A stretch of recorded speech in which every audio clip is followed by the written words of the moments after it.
Hey everyone, this is Nina from ROADIE Free Radio. In this clip, Larry talks to Zito, award-winning production manager for Ariana Grande, Tim McGraw Faith Hill, the Backstreet Boys, and more.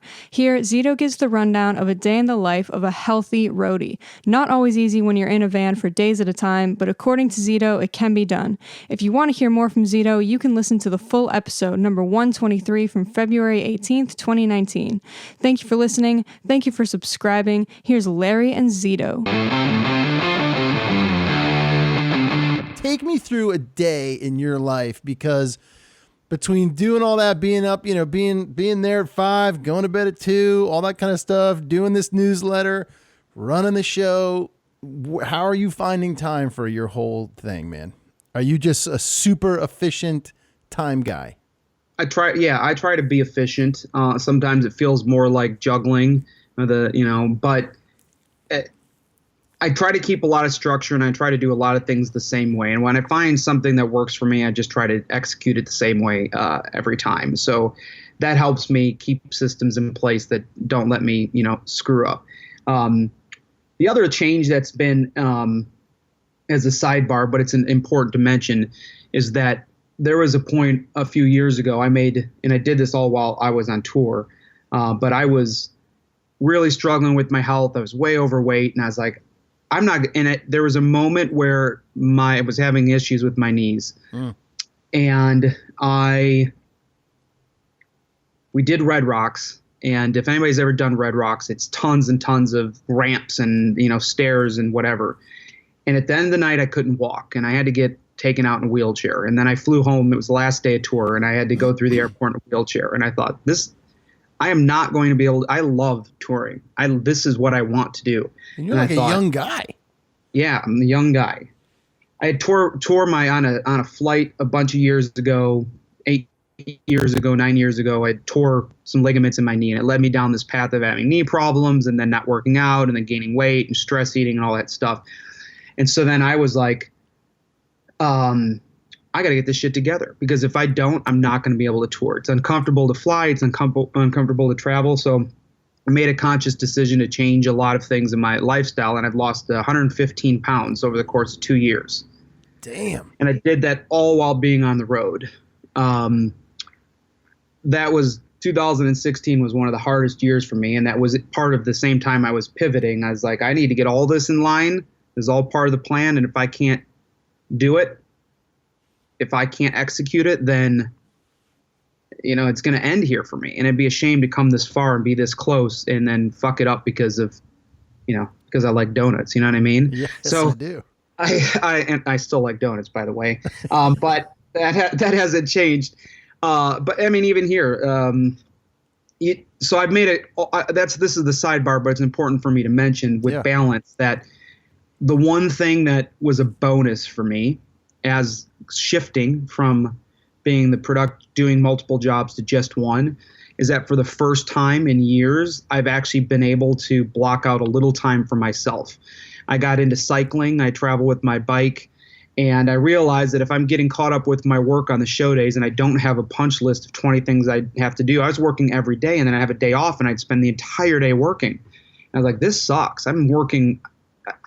It's not healthy. And so now, by being able to focus on that on a day off, I can go, you know what? It's not going to crumble if I go take 2 hours to myself, if I go to the gym, if I go on a ride. I like to ride 40, 50, 60 miles on my days off, get to see the countryside. It's amazing for me mentally, amazing for me physically. And that was a huge benefit for me. And that's super important. And I've had a lot of people ask me, not just about things professionally, but personally, and it was important for me to get that shit right and get that together. They can't be a part of each other. And so, we lost a dear brother this year, Larry Malero, who had passed away, and broke my heart, man. Funny guy. Everybody knows him as, this goofy, big personality. He's a big guy. And 2 weeks before he passed away, he reached out to me. He's like, man, you've been an inspiration to me. I need help. Can you help me? I said, dude, of course, whatever you need, I'll talk you through it. I don't have any secret sauce, I move more, eat less, drink a lot of water, and get rid of the bad shit we all know kills us. Like, there's no secret thing to it. You just got to want to do it and make steps. And 2 weeks later has a heart attack in his sleep, Jesus. So yeah, that goes hand in hand. You can't neglect that stuff. So well, it's interesting because, I was going to sort of pose this, that the roadie of old, that led a different lifestyle. Yep. Than a lot of the folks I talk to today. I think of a guy like Robert Scoville, just because I saw it firsthand. He puts the 40-pound rucksack on and he's running in the stadium every morning and listening to the previous night's mixes to find where he fucked up and how to fix it, but he's out there, he's working out, he's doing it. And, you see some younger folks coming in that are already geared that way to take care of themselves, but a lot of them need that time to go and get fucked up and hang out and eat pizza at the end of the night and all that kind of stuff until they figure out that that's not the way. So it makes sense with this work ethic that you're describing, that all that sort of came into play for you, man. Yeah, that's amazing. That's really something.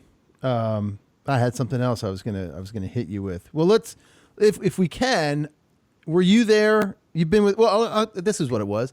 I'm going to play sort of a devil's advocate. I'm going to take another angle with you. Very easy for you to say, yeah, I'm going to take 2 hours. I'm going to eat well. I'm going to go exercise. I'm going to do this and that. You're on big tours. Yep. Right?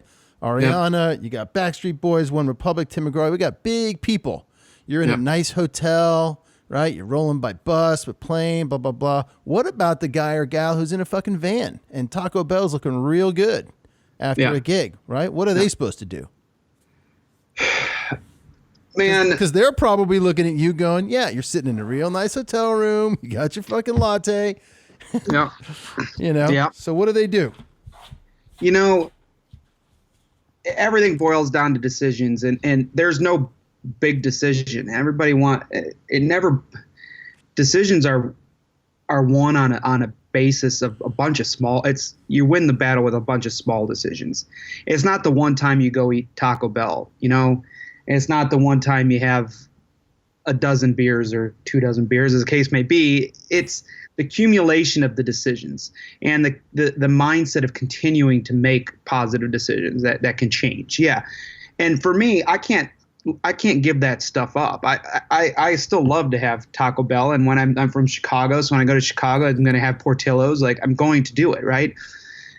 But in order for me to allow myself to do that, there's criteria that I've put in place about what the rest of the week has to look like, that I've drank my water and that I've, put in my time. I'm here in LA doing rehearsals. We're starting every day and we're running from 10 till 9 o'clock at night. So I'm getting up at 5 in the morning. I'm driving over to the gym. I'm putting 2 hours in every single morning, sweating it out. And so if we send out for burritos for lunch, I don't feel bad if I have a burrito. I'm not going to have a burrito for lunch and a burrito for dinner and go out and have beers afterwards. It's a series of decisions. It's what your priorities are. I love food. I'm a foodie. If I wasn't doing this, I'd probably be a chef. And so part of me doing this is so I can still enjoy some of those things. It's not, me eating fucking broccoli and steamed chicken and, white rice every day. There's a compromise, and you can enjoy a balance, but you just make decisions as you go. And some days there's not good ones in front of you, and you can't beat yourself up about that. You got to take the wins when you can take them, and the other days maybe not as good, but there's no excuse. There's no easy way out. There's no easy way out for me. You want to lose, I lost 115 pounds. It's fucking hard work, man. I don't care how you cut it. That was hard fucking work. It's still hard work. Still not where I want to be. I don't enjoy getting up at 5 in the morning to go to the gym. I don't love that at all, but there's no easy ways out. There's not an easy way out in work. I didn't get lucky. I've been busting my ass for 20 years. I busted my ass to lose the weight, and I'm going to keep busting my ass. You have to make the decisions, and every one, adds up. Hey, what's happening, roadies? It's Larry here. Just wanted to thank you so much for listening to this short clip. I really hope you got something out of it. If you can take 2 seconds to head over to iTunes and drop us a review or a comment, we would greatly, greatly appreciate it. Keep listening, keep coming back, stay healthy out there, and remember, no roadies, no rock and roll.